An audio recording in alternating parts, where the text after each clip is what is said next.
hey, thank you for tuning in today. And today is a special day. It's Memorial Day. And, our thoughts and prayers are out to all of those today who gave that ultimate sacrifice and left all of themselves on the battlefield today.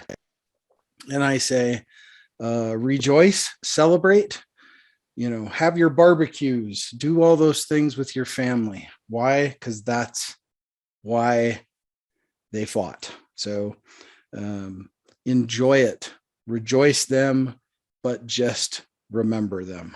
That's it. So welcome to the war room today, my friend. Yes, James Raley. Thank you much. Nice to meet you guys. Good to see. Happy Memorial Day to both of you. Thank you. Yes, absolutely. It's definitely, it was great to have sort of prior to recording, just some perspective on life. Sometimes you get so caught up in the day to day or whatever's going on, to have a conversation about a push towards a broader perspective of the powers that be at large and how the world moves. And then to bring that energy into from a macrocosm to a microcosm of us here, and sort of some of the things that we do to survive day to day as business owners, entrepreneurs, things of that nature. James, I'd really like to dive in on a conversation about that and maybe start where I think it makes the most sense, which is, do you yourself come from a family of entrepreneurs? I do, in fact, growing up. So I've been working since age 11, which is hard to believe. My mom and my dad both had their own separate businesses. And so I worked with my dad. We were the first residential window cleaning in the county. So we would do as many as 8 houses a day. We'd come to your house, you called my dad ahead of time and he booked it. And I was usually the inside guy. And so I'm stepping over the piano benches and the water beds and everything else. And your 5-year-old that wants to follow me around the house and see what's in my bucket and all of that. And I did that every weekend and all summer. And I did that for, jeepers, until I was about 30, until it was, probably should have moved on a little bit sooner than that. But I was there a little bit too long, you know what I mean? And wasn't quite ready to brave up and move out into the real world. I moved out on time, of course, but I'm just saying. And my mom, she had a academic preschool, and so she had 12 kids in the house, and she had them up. Some of them were like at first grade reading level by the time they got out of preschool. Their public schools were telling them, slow down, we haven't learned cursive yet. My mom was very much, she had the first master's degree for reading specialist in the state of Washington at that time in the late 70s, had to get special permission from her college to be a married woman living at home, because they were expecting female students would be living on site. They were, under 25. They weren't, their system wasn't set up for a mom. Wow. So yeah. So I do have a lot of that in my experience. Helped my mom's business a lot too. So yeah, there's a recurring theme that whenever someone does come from a family of entrepreneurs, there's no way as a child of those entrepreneurs you're going to escape working in the family business. There's just no way.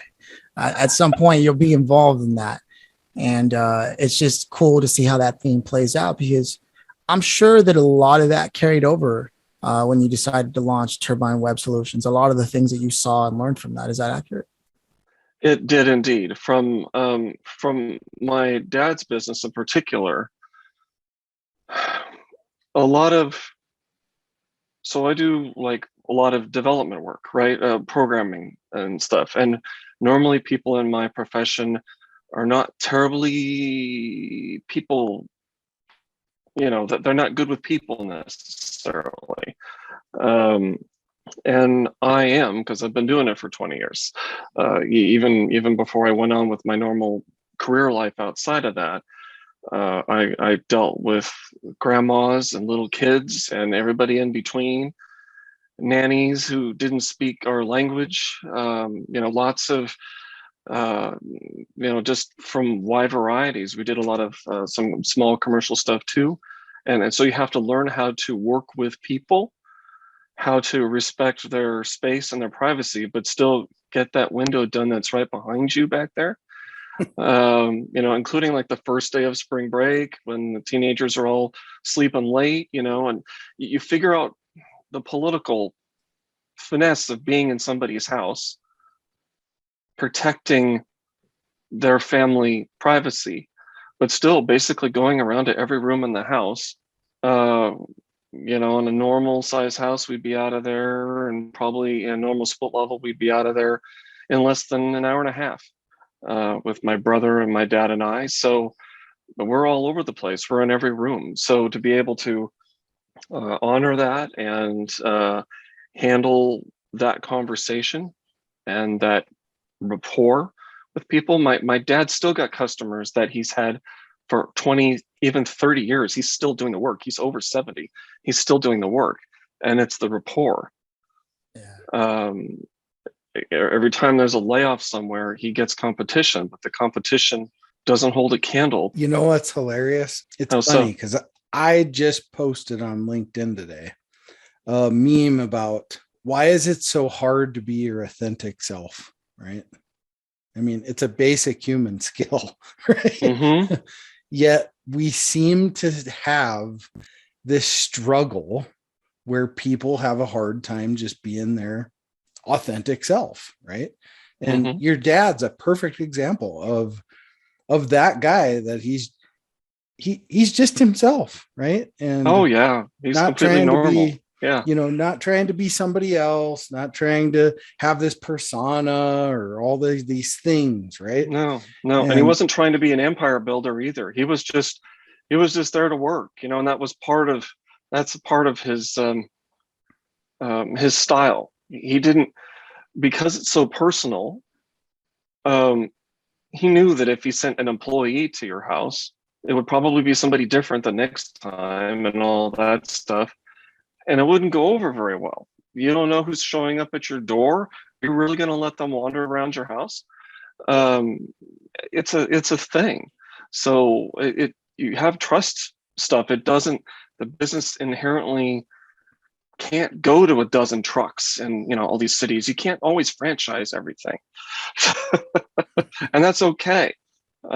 Being your authentic self is what the customers want. It's what they need. It's what makes each of us different, even though we may have a zillion competitors around us.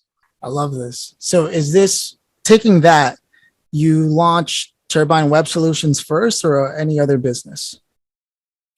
So its predecessor, I started it in 2001 as a moonlighting thing, to keep my skill sharp. Every time you have a programming job somewhere, they have their stack. They have just their limited set of stuff they want to use, which means you get rusty and everything else. Well, that's not good. So I started freelance digital at the time as a way to, back in 2001, and I just basically did websites, did some e-commerce projects as well, with the idea of staying sharp. I'd pick up gigs on Craigslist, and I'd reach out to them and make them an offer they couldn't refuse, and use that to stay sharp. And then I'd make sure that I had something in that project that I was learning that was new. Not necessarily a new programming language or something, but a new situation, a new industry. I value cross-pollination a lot. I do a lot of stuff in kind of the financial realm. A lot of my projects seem to go around like legals, bankruptcies, mortgage type things, financial world. But at the same time, I bring in ideas from a florist customer of mine, from some Clinton medical types of projects that I've done, things like that.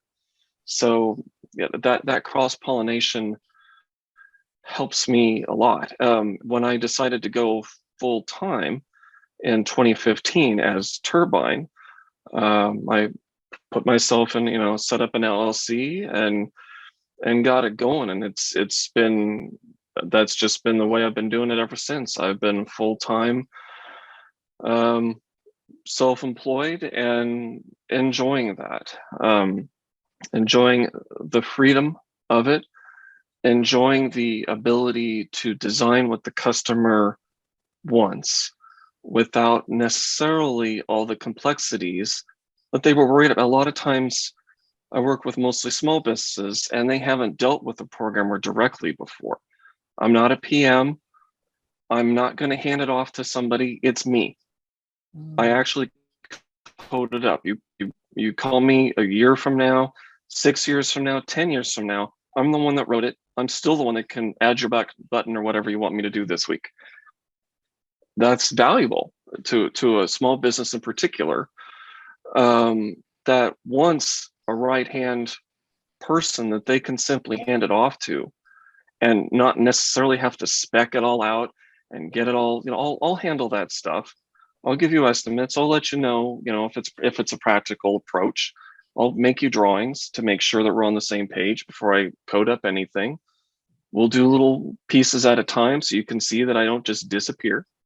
Some devs do. After they get the check, they disappear. They go and get a better offer and they cash your check and they make a bad name for all of us. So I want to give, I have that high customer service standard that I learned from my dad, where I'm interacting with those customers all the time. I value that. My customers value that directness. How did you make the shift from like the window industry to doing like full stack development? Oh, that's a great idea. Thank you for asking. How'd you make that shift? Yeah, that's a big shift. That's a big shift. So, I'm self-taught, and by that, I found some gigs on Craigslist, like I mentioned earlier, built myself up enough capability that I was able to get my first, sort of non-family business job, if you will, was for a nonprofit that did low-income housing. And they didn't pound the nails. They were the ones that got the HUD funds and got the architects and all that. And I was there as office manager, but I did all of the programming type of stuff while I was there. I took care of 20 machines, so I learned about servers and all of that while I was there. Learned how to deal with corporate life that way, how to track a lot of information. HUD wants to know, you and I want to know as a taxpayer, hey, did that money that we paid for that project, that block grant that we gave that neighborhood, did that help people? Was there any? I had to directly close, like with HUD itself in DC, like 4 years worth of HUD grants. Wow. That's not my specialty at all. Obviously, coming from a window washing background, everything's got its art, but that's a long way from dealing with grants. So I did their website, and while I was there, I had a cool opportunity we'd had a project for the city of Seattle to be specific, and they were trying to apply for grants. There's tons of nonprofits all doing the same thing, and when they're in the same city, they're competing for the same grant money. So the city thought it was smart to just get everybody together on the same page and apply for those funds as one group, as one entity, and then we'll divvy it up. Great. So since we're basically a consulting company, this nonprofit we would help them get the grant money and help organize all this information from all these nonprofits. I built a program that allowed us to directly get that information and fill out those questionnaires from the public, from the actual nonprofits. And I converted what was a 2-week process for us down to a 2-day process. And then the next year when we did it again, I had next year's forms, if you will, set up in like an hour. And the company did pretty well off of that. Oh, and we won that. That helped the grant. We got a $19 million grant for the city of Seattle that year. That's pretty substantial for low-income housing. And the next year, I think it was like 18, I think the next year across, and that went across like 80 or so nonprofits. And then after that, I was able to get a full-time job on a contract basis at Microsoft. And from there, I did work at Phillips and did more Microsoft stuff later, a lot of SharePoint stuff in particular. I was there in 2007 when their SharePoint 2007 product had not yet rolled out to the public. I was internally making customized SharePoint sites with no documentation from anybody. There was no books. There was not even a lousy help page anywhere. You're figuring it out. So from there, I learned how to work with very little material and still get the job done, and not take forever doing it. Even when the decision makers were off in meetings and left me kind of to figure it out, they trusted me. Hey, Jim, can you figure this out for us? Yeah, I'll give it a shot. I'll get back to you in a couple of days. And I did. And from there, it just moved on. And from there, I learned how to build larger, more complicated projects, ones that had bigger stakes and more complexity to them. I did one for a large Dow 30 company where I had to lead a group of devs to work on a project that I wasn't allowed to see because it didn't have the security clearance. We were outside contractors. We need you to upgrade. We need you to recreate something that was built in 1973, with punch cards. Everybody that knows how to do it has retired. Wow. Google will give you nothing on this stuff. Go forth and conquer. And oh yeah, this is like mainframe, moving stuff off of mainframes. So that means I have to figure out what the mainframe was doing for it. And particularly my job was replacing something. Oh, and it had to be configurable because it had to work within a network that I wasn't allowed to see as an outside contractor. So we did that, and I think it turned out well. The crew over there were really happy that we were able to put that together for them, and it gave them the flexibility they needed. That's a hard challenge. That's kind of tight-ropey stuff. It was a little nerve-wracking, I'll be honest, but to have something that flexible still work for them when I had no way to really, it's hard to build something you can't see in live. So, I think that gives me some unique skills along those lines. Yeah. I myself do very, very light front end web development. It was just something I picked up along the way. Started off very similar to you in the sense that I was like, oh, I can moonlight doing this and build whatever I'm trying to build.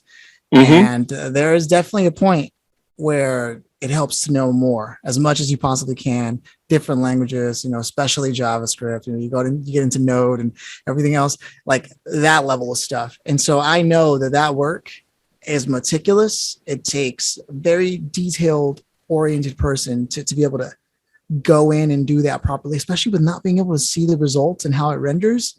Yeah. Insane. I mean, what you're talking about is crazy. And so I'm personally curious if that is the case, and we take the lessons you picked up from working with your family over into this business that you're in now, Turbine, and all the experiences you had, and here you are, same way. You're person to person, long-term thinking, flexible, integrity-based. What's your vision for Turbine? Where do you want it to go? I want people to have options. So many small businesses, when they get started, they cobble together a bunch of platforms. That's the thing. And from what I've read, the average small business has like 6 apps that they have to feed.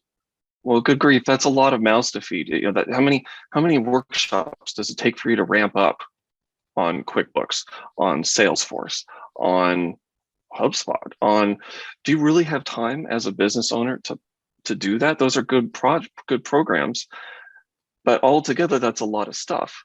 And so I want to empower small businesses with tools that can talk to those things under the hood if they need them to, but without grieving them, with all the learning curves. People just want to be able, so if I can build something that talks your language and the language of your team and doesn't hide any, doesn't have any buttons that aren't relevant to you, doesn't have any features that make you wonder, why is this grayed out? Why am I not able to get this to work? If you have to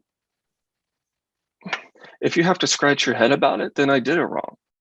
And I want to know about it so I can fix it. Tell me how the shop talk works. Give me your training manuals. I want to know whatever you'll show me. If I can talk your language, if I can learn how you operate, then my intuition will be tuned into the way you operate. And then I can see where you're going when you ask me if this can be done. And that allows me to build it right the first time. And that's going to give you value quicker, sooner, with less to learn. Learning curve is like almost nothing because there's no extra slag in the way. And a lot of times we're able to phase out a lot of those things because some of them don't necessarily, they're valuable to a point, but we can reproduce a lot of that pretty easily. I'm not talking about reinventing the wheel. I'm talking about taking ownership of your data back, which is important to me. When your information is scattered across 6 different companies, not only do you create 6 hackable targets, but if it's all in one place, you can leverage it. You can see the end-to-end material, and I can help you build the right kind of reports that ask the questions you really want to know. That lead that you got 4 months ago, how much business did you actually get from them a year later? A CRM is just going to tell you they became a customer. It's not going to tell you how much you made off of them, or if they're still a customer. Somebody's going to have to break out Excel and figure that out. Well, we've got all that info. We can figure it out. We can simplify this for you. We can give you the ability to scale. And in this environment where it can be expensive to hire help, people start looking at virtual assistants or outsourcing or whatever. If I can build you the tool that lets you get more horsepower without hiring all the extra staff, then by the time you're ready to hire that staff, you'll have the structure in place to scale. So I've got software that I built 10 years ago that is still in use and making money for its clients. I'm not sure a lot of companies can say that. And I'm still taking care of it when that customer asks me to take care of it. I don't walk away from it. People, call me well afterwards. Hey, can you add a button? Sure. Yeah, I can. Here's the estimate on that feature you need. When do you need it? And do I have this understanding correctly that you want this to happen? Boom. And they're good. That's really good value. And if we can keep all the data around, how much data have you left around in all the different CRMs that you've popped around in just in the last 2 years? They don't all export. What do you do with it when you export it? What do you suck them into? Does it take it? What do you do with it? Well, the customer doesn't necessarily know. A lot of this is kind of new to them. Let's equip the small business to get to the place that they want to be. So my vision for Turbine is helping other visions happen. A turbine itself is an engine that mixes air into the fuel and gives you a lot more horsepower. That's the idea behind Turbine. So it's not because I grew up near, aerospace areas. It's a fair guess, but it's got nothing directly to do to that. It's because of what the nature of a turbine is. It's a big engine. So my tagline is big power for small business. And I think you could see how that connects. There's so many lessons in this conversation from problem solving predominantly, and the value of a person that can solve problems, integrity and what that means in business, especially business to business, right? there's family values and what that means growing up for the younger people who may be a part of that world, and like how do I add to the legacy, or how do I contribute? Branching out on your own and taking the lessons that you learned is probably the most effective way to repay what maybe your parents who are well off for doing exciting things for their time. That seems to be like a lesson that carries over. And there's probably a lot more that I could continue to enumerate, but I also want to make sure I give Jason a chance. I'm sure he has a thought or two he wants to add to this.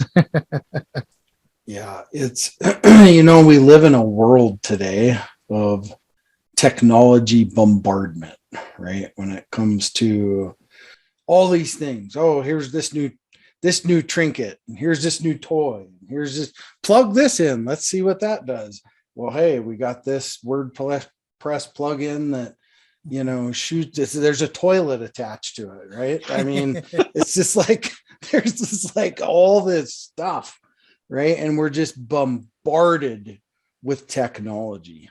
And I have the great fortune to over at the Strategic Advisor Board, one of my directors, he's also a tech heavy guy. He owns his own tech company, and he's been working on how to put an entire business on one screen.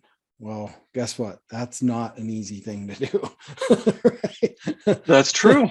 But imagine, as a business owner, everything that you have is one tab and one screen, right?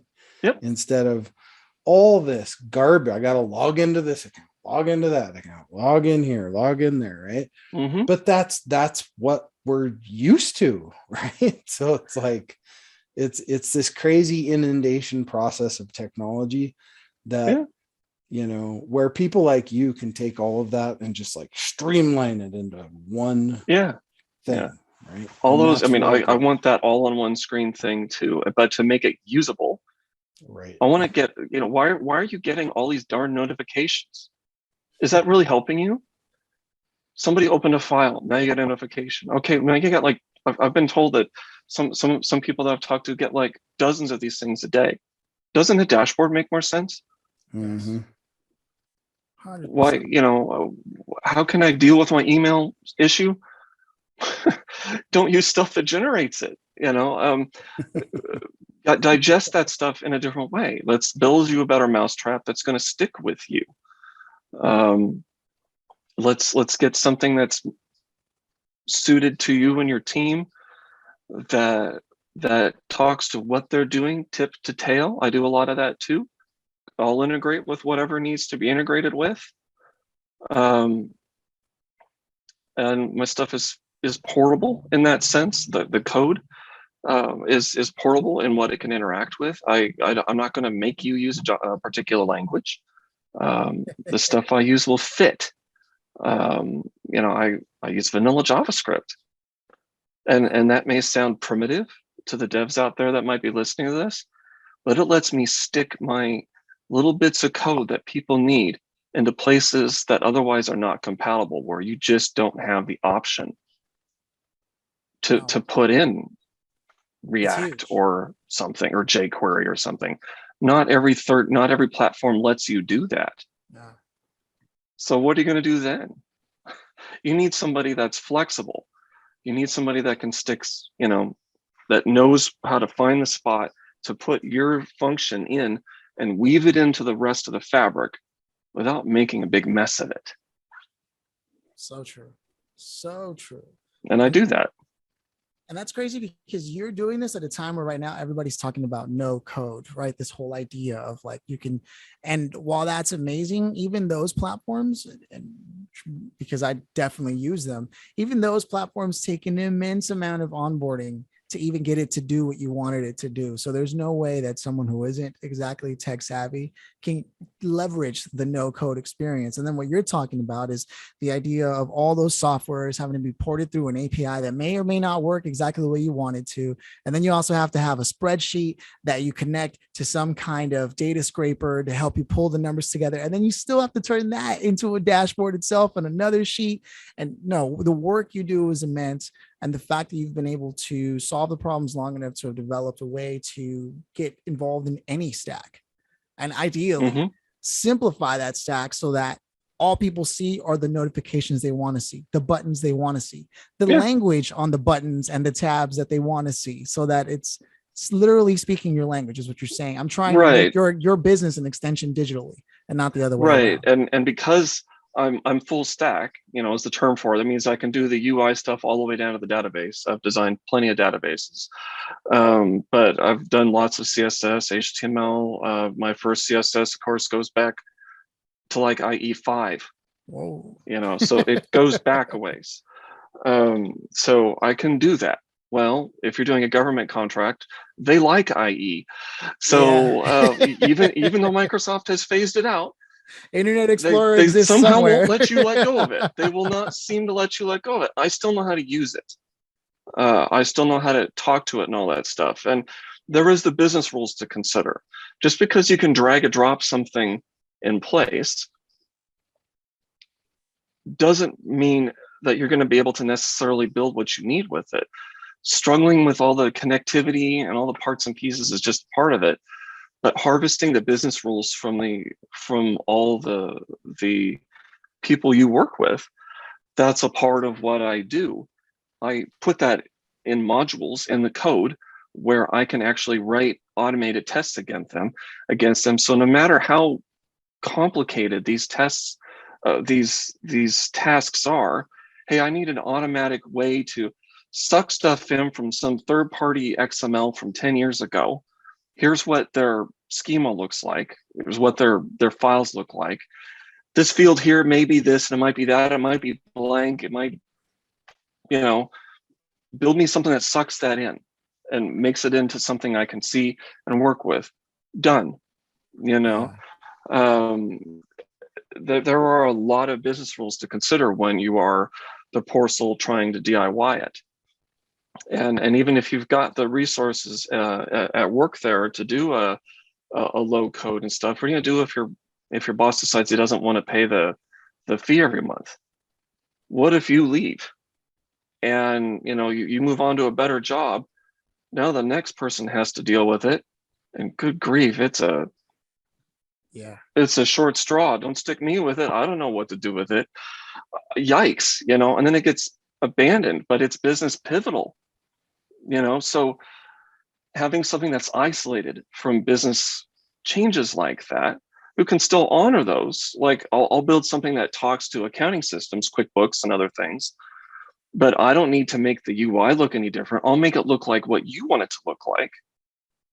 And I'll let it talk to whatever it needs to talk to behind the scenes, whatever that is this week, without starting all over again. That's valuable. We don't want to make your people have to relearn everything again and again and again.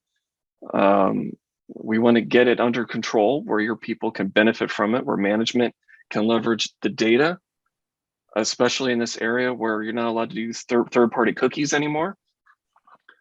Well, if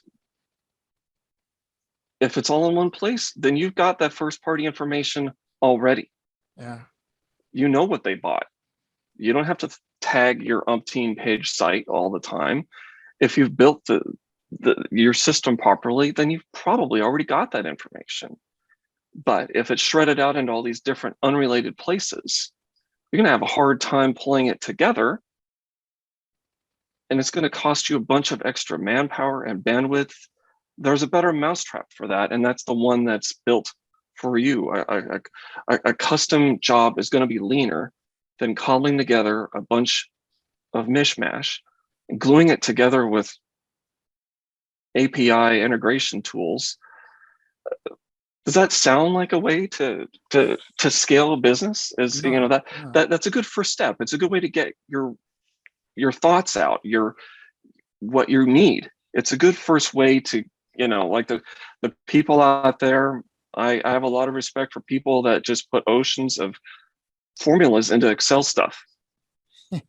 It's been said that every database starts out as an Excel sheet. So if it's getting to that point, let's move it into something more legit that everybody can actually interact with at the same time. We use all the formulas. We incorporate that. We don't start over. We use whatever you've worked out. Let's protect your rules. Let's make them work for everybody that they need to work for. And that is your competitive advantage. If you've got people in your org that have worked out these kinds of details, if I'm using the same platform as a billion other people, then I'm at the best going to get the same results as they are. If I want a better mousetrap, how do they do it at the racetrack? Somebody's got to work on a better car. Let's make sure it's you. There's something poetic as we begin to put a bow on this and close things out. There's something poetic about what's happened here in this conversation, because you used to go into homes and make sure that their windows were easier to see through. And now you're developing a new window, a digital window that's easier for them to see through. And that's just a poetic way to look at the journey and what it's been. And I know we alluded earlier to some things that they could specifically do, young leaders, let's say. So if there was, because there's two things left to ask, right? Number one is, what would you say to your 18-year-old self, your younger self, for the young leaders out there who want to follow the footsteps? And please make sure to add how people can get a hold of you. And then I'll ask you the grand finale. Sound fair? Sure. So what would I tell my 18-year-old self? I'd say get out there sooner. I didn't have the nerve, to be quite honest, to try the corporate world. I was out there for 15 years when I got out there. And that's plenty. My resume, if you see it on LinkedIn, feel free. Jim Raley on LinkedIn. You can see that I've got lots of experience at large company. I worked at a life insurance company for 5 years, a brokerage, hundreds of data points to work with in dealing with life insurance. And I would tell myself to not be afraid to take those steps sooner rather than later. It's easy to say, I'm not big enough. I can't compete with that. I'm not good enough for that. Find that first person, that first customer that will give you a break, and then take care of them like crazy. And then the person that they hook you up with, and those people and stuff, always take care of your people. My dad would not have kept his customers if he did a crummy job, no matter how cheap he was. But people are trusting you to be in their house. It doesn't get any more intimate than that. Yeah. Are people trustworthy for that? Or are they just wanting the $10.99 a month approach? Let's do that. And you had another question there, Phillip. I'm sorry, what was it? No. The follow up to that before the grand finale is, specifically, I don't think you alluded to it. People can reach out to you on LinkedIn. Should they go to Turbine Web Solutions website? Yeah. So turbinewebsolutions.com. No separators, just all big, Turbine Web Solutions, just the way it sounds. No weird spellings or dashes or any of that. Just that simple. So that's that. I'm pretty active on LinkedIn. I spend time not just in the programming side. I spend more time actually in the continuous improvement realm, because I learn a lot from that crowd. It's very interesting. I get a lot of feedback from this, like, why are you interacting with us? It's like, well, because I build tools and you build tools too. So yeah, I'm just in the software side, but we're both interested in streamlining a process to improve the profitability and the efficiency of the org in question. My tools are different than yours. I'm not using lean and all that stuff, but I've read up on it. I've been following along. I've been learning. I'm still learning. I know it's not my department, but as a business owner, it is my department. And as somebody that needs to be able to help you, it's all the more important. You will value the fact that I chose to take it up. Yeah, no, that's huge. I can see the correlation. And before I ask the grand finale, I want to make sure Jason doesn't have anything that's percolating in his head before I go there. Well, percolating, there's always something percolating in my head. No matter what. In relation to the conversation. Yeah. Well, I enjoyed this conversation just from the standpoint of your story, the whole storyline of it all. That is the American, the backbone of America is small business, right? And that is my story almost mirrors yours when it comes to my father, and he was a farmer, and my mom ran 2 or 3 businesses in town, and they were very, on point ethically and all these things. And so we have some very similarities. That's great. With those kind of things. And, small business is hard. It's not easy. If it were, everybody'd be doing it. Right. So, so I think that you have something special, and continue to nurture that. And just as long as you're always getting better and helping people, that's all that really matters. So for sure. That's every project gears me up for the next one. There you go. Yeah. Always making sure to learn. Yeah. I think it's time for the big question. Yeah. And so we talked about this earlier, but I'm really actually excited and interested. It's just been such a great conversation.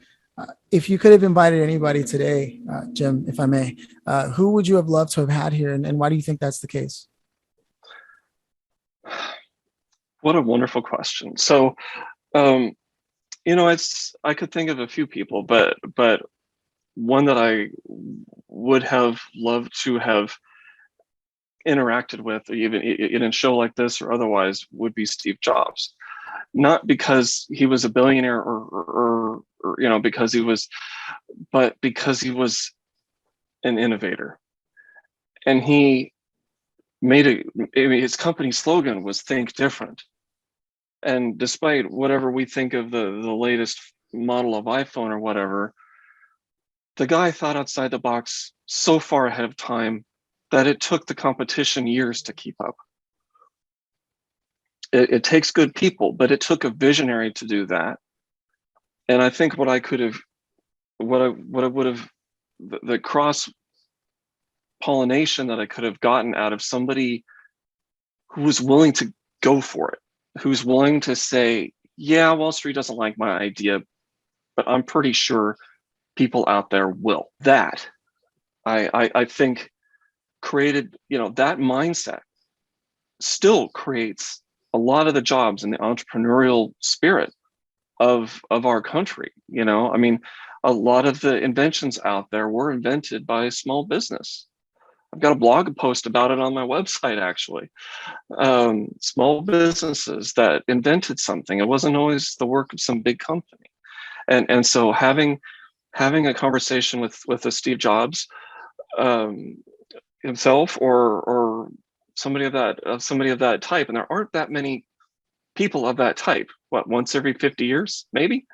We'll get somebody in that inventor mindset who is willing to go against type, who is willing to go against the expected, and it just totally throws off the competition. And it makes a meaningful difference in the people that are using that person's products. That's a wonderful thing. And having that inspiration, I think small business needs that. We are up against so many Goliaths, so much AI and automation, and everybody wants to mechanize what you do. But it's you that needs to stay distinct in all of this. Wow. Let's do what we can as a group of businesses to help serve that purpose for our listeners and our viewers out there in podcast land, and your subscribers. Let's see what we can do to empower them against Goliath. And that might just be the other company down the street. It may not be some Dow 30, but we're all up against Goliaths. I mean, a lot of people outsource what I do. You could say I'm up against entire countries. I don't consider myself that. That they serve, they help a certain, situation of people. That's fine. But I want to serve small businesses directly. They need a face, not just an email address. They need somebody that's going to hold themselves accountable to what people need. and still be there over the long term. I have no intention of getting a job at some big company. I like doing this. I like helping people directly. Recruiters love my resume. I'm not interested. Not because of the Great Resignation or any of that, but because I have the freedom to help owners directly. And I really value that. I really value the relationships, just like my dad did, and still does. Being able to interact with those customers directly, I still shoot the breeze. Once in a while, there's a customer that I can think of that she'll just want to shoot the breeze with me for a good 40 minutes. That's worth the time, not because of its billability, or I mean, it's not billable, of course, but because it helps me get to know my customer. And I need that as a person. As you could tell, I'm a bit of an extrovert, and I'm not ashamed of that. My customers, I think, are looking for that. I used a little bit of technobabble in our interview, but I purposely am not using a lot. I don't need a lot. If I have to throw a lot out there, then I'm doing it wrong. I don't need that. I don't want to burden you with it. My job is to help you, not to give you a headache. So Steve Jobs would be the person I would want to, his inspirational way of operating against the big and mighty IBM is quite a rare event. Man, so true. So true on so many levels. I'm a big Apple user specifically because it speaks my language. Even though I've messed around with all the other Android products out there, et cetera, I can say without a doubt the Apple ecosystem works, and it's still using a lot of the legacy stuff that Steve Jobs had done so far ahead of his time. So I know exactly where you're going with that. And better engineering gives you better results. Longer. Yeah, I have a 10-year-old Apple iMac that's still, it looks better than half the new monitors and whatever else is going out there to this day. I took a look at your website and I can see, it wasn't just the technical stuff. The front end looks solid. There's no extra buttons or anything that people need to worry about. There's literally no fat on what you're doing there. And it just goes hand in hand with everything you talked about. So turbinewebsolutions.com, check that out. James Raley, Jim Raley, actually, Raley is what you want to go look up on LinkedIn. And I think that closes it out. Thank you so much for your time. Jason, any closing thoughts as well? Yeah, just that I always say there's 168 hours in a week. Thank you for taking this one small block of time to spend with us. You can replace cars, money, homes, but you can't stop the clock. So thank you for taking the time to impart some of your knowledge on our audience. Yes, sir. Appreciate your having me. Thank you so much. I'd love a great conversation.